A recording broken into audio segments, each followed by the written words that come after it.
আমি এখন কি করে খাবো? কত যত্ন করে রাখছি আমি, আমার ছেলের সংসারের চেয়ে বেশি আদরে রাখছি আমি। শহর অবস্থায় আমরা আছি প্রায় আজকে আপনার 8 দিন দুরবস্থা আছে। ডিপোতে পড়ে আছে সারি সারি বাস, তবে আগুনে পুড়ে তা ব্যবহার অনুপযোগী। গত 19 জুলাই কোটা সংস্কার আন্দোলনে মাদারীপুরের খাগদি এলাকায় ঢাকা মাদারীপুর রুটের চলাচলকারী সার্বিক পরিবহনের ডিপোতে আগুন দেয় নাশকতাকারীরা। পুড়ে যায় 32টি বিলাসবহুল বাস, ভাঙচুর করা হয় আরও 6টি। একই সময়ে ডিপোর পাশের সার্বিক ফিলিং স্টেশনেও ভাঙচুর ও লুটপাট করে দুষ্কৃতিকারীরা। এতে কর্মহীন হয়ে পড়েছেন 5 শতাধিক শ্রমিক কর্মচারী। বন্ধ হয়ে গেছে তাদের আয়ের উৎস। এই যে দেখেন আমার গাড়িটা এখানে পুড়ে ফেলছে, যদি আমাকে আগুন দিয়ে পুড়ে ফেলতো তাতে আমি শান্তি পাইতাম। আমাদের খুব অসহায় অবস্থা, আমরা মানবতার জীবনযাপন করছি। ওরা আমাদের অনেক ড্রাইভারে মাথায় কোপ দিছে, পায়ে কোপ দিছে, গ্লাস মারছে।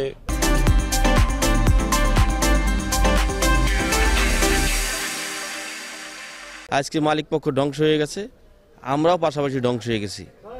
আজকে আমাদের রুটি রুজি যে হবে সেই আশা আমাদের নাই। দুর্বৃত্তরা আমাদের এই গাড়িগুলো পুরাই দিছে, আমরা শত শত শ্রমিক বেকার হয়ে বসে আছি, আমাদের ঘরের চাউল ডাল নাই।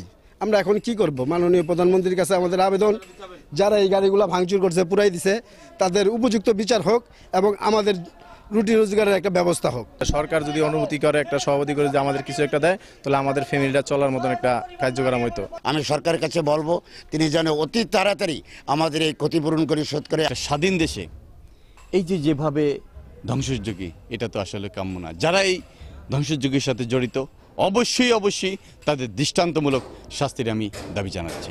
এই ঘটনায় প্রায় 30 কোটি টাকার ক্ষতি হয়েছে বলে দাবি করেছেন সংশ্লিষ্টরা। নাশকতাকারীদের শনাক্ত করে আইনের আওতায় আনার পাশাপাশি সরকারি সহযোগিতার দাবি তাদের।